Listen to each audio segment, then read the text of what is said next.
আজকে বানাবো আমি মশলা ওটস। কড়াইতে সাদা তেল দিয়ে হিং দিলাম এরপর দিলাম কাশ্মীরি জিরে, তেজপাতা। এতে আছে বিনস, ক্যাপসিকাম, গাজর।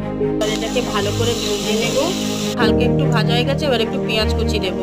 এবার এটা ভালো দেখতে পাচ্ছ গোল্ডেন গোল্ডেন হালকা হয়ে এসছে।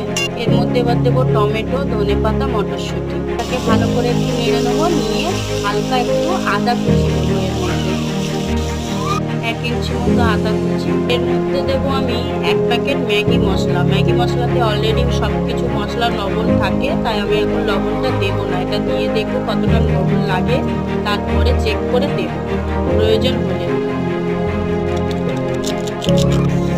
মতো জল দিয়ে দেবো। 1 কাপ ভিজিয়ে রাখা ওটস।